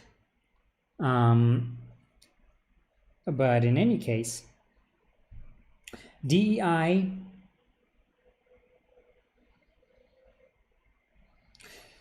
okay, so small history lesson, I suppose, and then we'll end the stream. This mountainous area right here is basically Nagorno-Karabakh, or Artsakh in Armenian, this region. And so it was given to the Azerbaijan SSR by Stalin when the Soviet Union was being formed. Prior to that, it was a disputed territory between the Republic of Armenia and the Republic of Azerbaijan. It actually had its own council, right? So the Republic of Armenia directly controlled these territories right here. But then the southern province of Syunik, modern Syunik in Armenia, was controlled by the Armenian Council of Goris in Syunik. And there was an independent council, Armenian council in Artsakh as well. And there were battles fought. It was very bloody. There was a massacre of Armenians living in the town of Shushi that happened early in the 1920s. And so that was the beginning of this dispute. And then Stalin assigned this territory to the Soviet Republic of Azerbaijan. And then in the late 80s, there was a movement for the independence of the autonomous region. It was made an autonomous region within Azerbaijan. And they voted over 90% to secede from the Soviet Union and become independent of the Soviet Union and Azerbaijan. And they responded by attacking it. And the people defended themselves. And with Armenian support, they were able to win the war in the 90s and defend themselves. So during the war, recently, Azerbaijan took a few territories bordering the former autonomous oblast. So there were territories that were not part of the autonomous oblast of Karabakh that were taken by Armenian forces during the war. And there were Azeris displaced at that time. However, this was meant to be a security belt for the people because, you know, if you have a belt of provinces that are uninhabited really by civilians, that's kind of like a military security zone. It ensures the security of the people living there. And actually, that's exactly what happened during the war. So the war was fought largely in that security belt. So a lot of the people were protected by by the existence of that security belt. So Yeah, very complicated problem, but in any case, I will be doing a charity stream for refugees from the war that happened a few months ago, and hopefully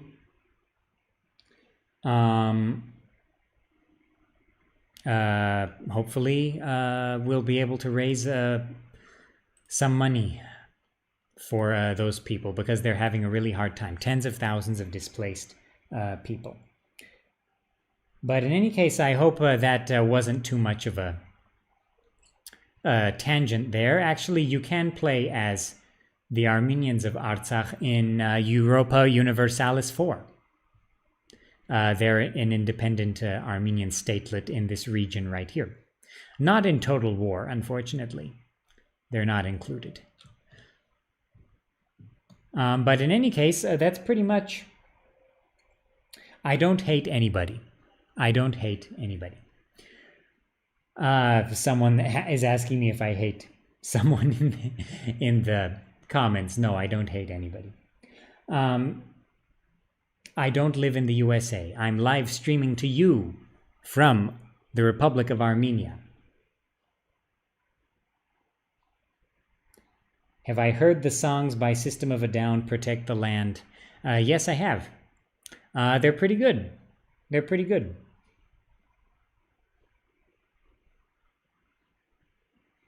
But in any case, I think that's pretty much all I have to say about Rome 2 for today. I hope this discussion was fun. We got a bit serious at the end there, but I hope I'm getting the word out there that I want to do a charity stream soon.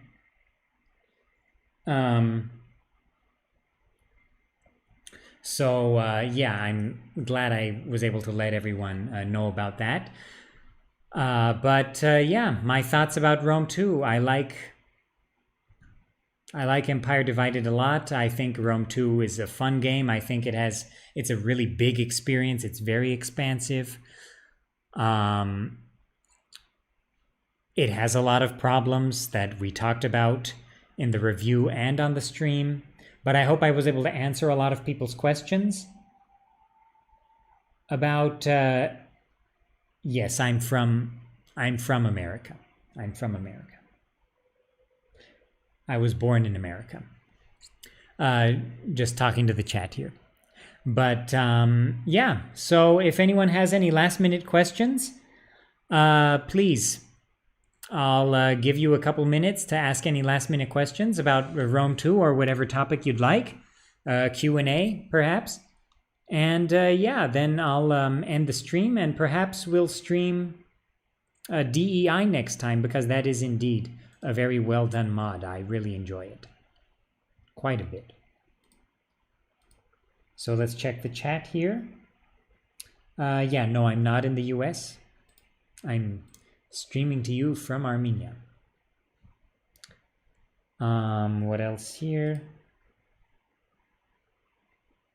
My accent. Yeah, I have a California accent, I think. Well, that would make sense anyway.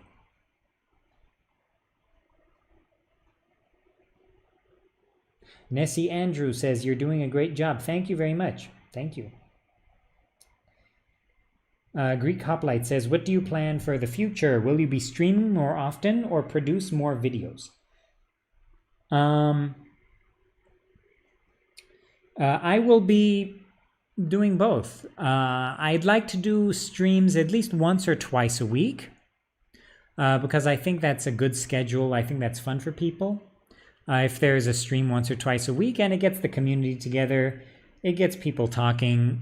It's a good way to interact with the community. Let's go for cats for the rat infestation. Oh, I got slums. Oh, I forgot to upgrade the buildings of Tremontium. Well, that's what happens during a live stream. Let's convert that. But no, I'm going to keep making videos indeed. There's so many topics to make videos about. So yeah, no, I'm going to keep making videos. My thoughts on Empire Divided.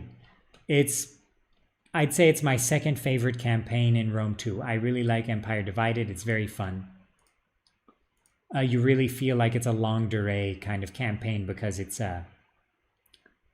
12 turns per year. Yeah, that's a lot.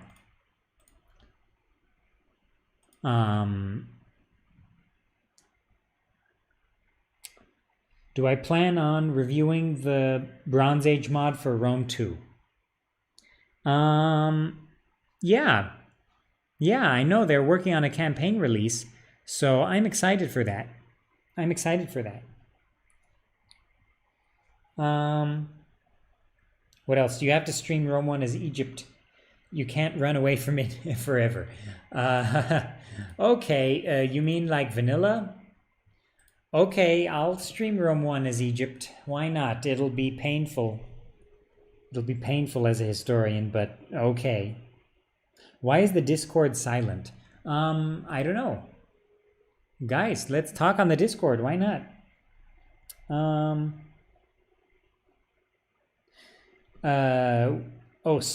Stream Q&A with face reveal. Oh. Let's see. Maybe someday. Who would like a Q&A stream? Oh, the Snake says, what do you think the next actual historical Total War will be, if any? There will be historical Total Wars. I highly doubt they will end the historical series. I think I want Bronze Age or Medieval 3. There you go. Empire 2 would be cool because I think they've learned so much since Empire 1 that I think Empire 2 would be far better than Empire 1. Thunderkettle says, can't wait for the next Restitutor Orbis update. Yes, I was thinking of streaming Restitutor Orbis today, but they're still not done with the patching. So it's not out of beta yet. So that's why I did not stream it today. You know what? Let's say Empire 2. That's my prediction. I don't know. Let's say Empire 2.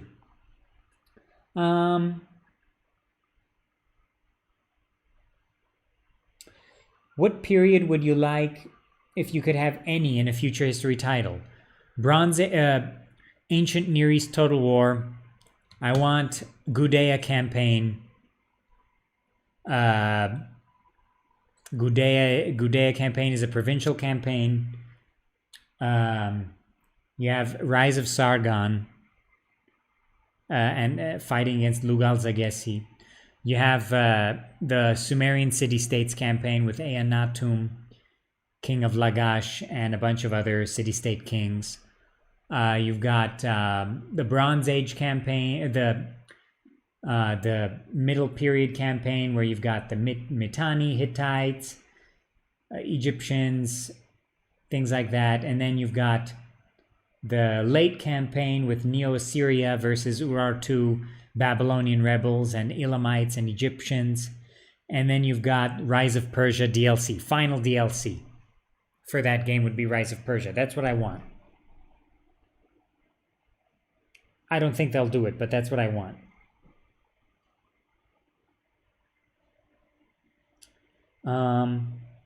Favorite Rome 2 mods besides DEI? Constantine Rise of Christianity is really cool. And Wars of the Gods is cool, even though it's not exactly the mod for me. Wars of the Gods is a good mod. It's very Darth Mod-esque.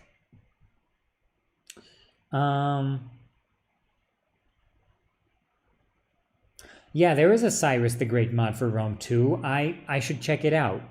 I'm sorry I have not checked it out yet.